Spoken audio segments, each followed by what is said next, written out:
the best and hope for his recovery.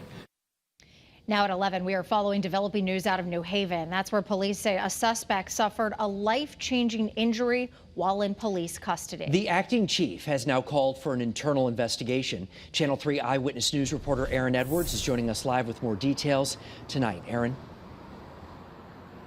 Aaron and Mark, police say that the suspect was being taken into custody on a weapons charge. They say while the suspect was in a transport van, the officer driving had to make an abrupt stop, and that's when the suspect was seriously injured, and police say he may never walk again. When someone's injured in police custody is a very, very serious matter.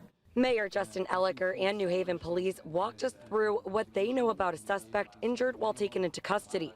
They say 36-year-old Richard Cox suffered a neck and back injury while being taken to the police station. Mr. Cox suffered a serious injury and may suffer paralysis.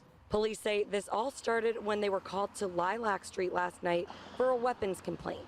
They say when they got there, they found Cox with a handgun. Mr. Cox is a convicted felon, thus barring him from possessing a handgun. Police say he was uncooperative while being taken into a police van. He moves around during the thing. At one point, he was kicking the door. From Lilac Street, the officer started driving Cox to the station. But police say when they got to the corner of Division and Mansfield Streets, the driver had to abruptly stop to avoid an accident.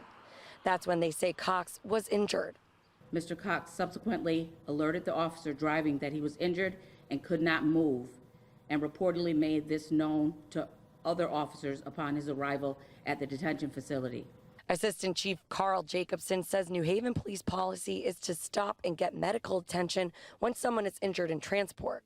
I think it was in the officer's mind to get to detention because he was close to meet the responding medical people there. Assistant Chief Jacobson says American Medical Response was notified about the injury before the van got to the station.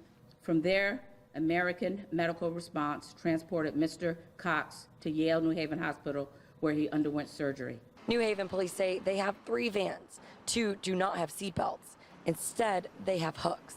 Because the person's handcuffed behind their back, they would hold the hooks. And police say right now those 2 vans with hooks are out of rotation while they are investigating this issue. Now, the Attorney General and State's Attorney's Office are both investigating, and police say that they do plan to release some video from the incident tomorrow. Reporting live in New Haven, Aaron Edwards, Channel 3 Eyewitness News.